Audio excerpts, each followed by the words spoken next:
Okay, so today I want to talk about Shane Dawson's latest series, The Mind of Jake Paul. This series has been blowing up all across YouTube. If you've not heard it, you're really living under a rock when it comes to YouTube. This series has really taken over YouTube in recent days, and there's been a lot of controversy around the series. People have been, hating it or loving it. I personally really enjoyed the series so far. My least favorite episode, though, was for sure episode 2, just because of the way it was structured. I did not like it at all.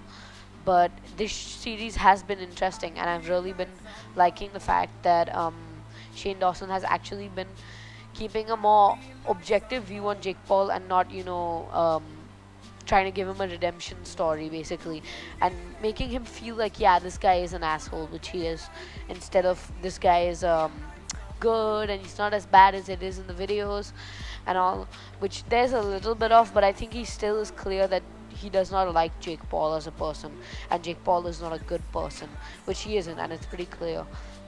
If you watched even one of his videos, or if you've ever even seen an interview of him, you can tell that he's not a very great person. And I love that part of the series. Another part that I really disliked about the series is the music. Everyone has been saying shit about the music, and it's all true. I just don't like the way that they're using this stock music, stock footage, all that shit. I think they should just cut it out, remove the music, just maybe leave a little bit of music in the background very softly, but keep it simple, keep it minimalist. Okay, we're here for the Nick Crompton, we're here for the Shane Dawson. We don't care about the stock footage. Just keep it all the actual footage from the video. Don't ever cut to this shitty stock footage of a woman eating a small person and all of that stuff, all that crazy, this person is a sociopath, videos of YouTubers and all where they potentially could be sociopaths and all. I just don't like that, and I think that's my biggest problem with the series.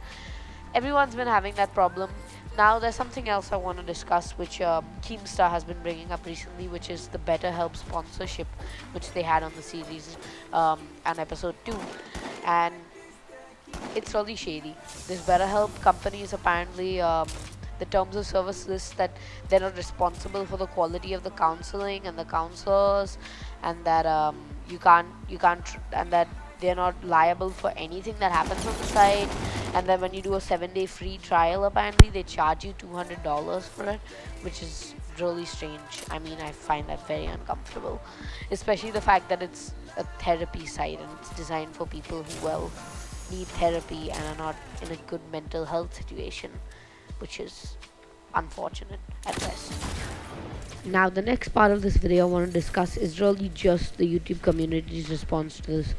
And well, a lot of people have been saying bad things about the series, and a lot of people have been singing the series praises, and saying that it's the best thing that's ever happened to YouTube and it's the best YouTube documentary ever. Now, I personally lie in the middle here. I like the series, but I also think this response of negativity to some problems that the series has is overreacting to the fact that it's simply just a YouTube series. People should not care this much about something on the internet. It's almost like the games industry, where people care about every little thing that's in a video game, to the point where it's almost like they have nothing better to care about. And I don't understand that part. And I honestly think that if you care so much about the series, you should not be watching it.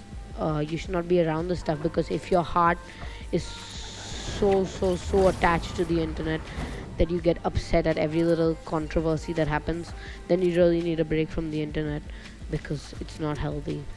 I personally just think that the series is entertainment, and it should just be viewed as that. It shouldn't be viewed as this expose, this big thing, because at the end of the day, you can't expect that from the internet in general, and you can't expect that from YouTube sometimes. A lot of people on YouTube can do it, but I just think someone who has as large of a platform as Shane Dawson can't do it the right way, because it just won't work. But I think there's a chance that the series will end well for Shane and end well for Jake. But if it does end well for Jake, there's going to be a lot of controversy, because people will be very angry that Shane Dawson sort of normalized Jake Paul's behavior and made it rational, and accepted him as a normal person when he really isn't. He does really really abnormal stuff, and it's not healthy, and so does his brother. And that's going into the next thing that I want to discuss, which is Logan Paul's response to the series. Logan Paul made a video all about himself, about for a series about his brother, and instead of defending his brother or doing anything like that, he just discussed why Shane Dawson was wrong about sociopaths, which Shane Dawson was, because I do think there is a spectrum for sociopaths, and I don't think all of them have no empathy and don't care and have are insane and do horrible things. I think it's not true, because even psychopaths sometimes can do good things, which is why I think that's a little inaccurate. But I think that's mostly the therapist's fault.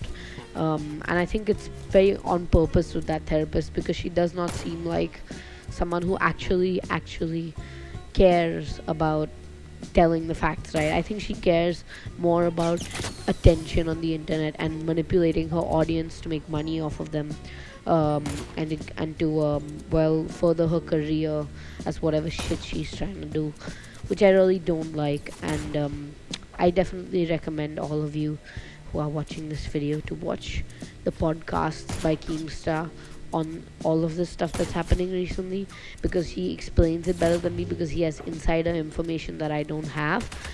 But I definitely will say that this therapist does not seem good right now. And I saw her Jacksepticeye video. I'm not a big fan of Jacksepticeye, but I used to be, so I saw it to see what's up. I saw her videos with some other people. She seems really fake. I don't trust those kinds of people, and I don't think she speaks well. I think she's trying to do the whole family friendly I'm a YouTuber thing, instead of trying to actually educate people on these issues. Anyway, I think that pretty much wraps up a lot of my thoughts. To finish off, I'd say my review for this is maybe a 7.5 out of 10, I'd say, for this series, because there are goods. The series is good. There are pros to the series. It is interesting to watch. It's just a fun thing. It's very long and stretched out to me. That's my biggest problem. That's one of my biggest problems with it, for sure. My biggest problem is definitely the way the whole show's theme is, and how it's going for, like, it's almost like a Shane Dawson conspiracy theory video. I don't really like that.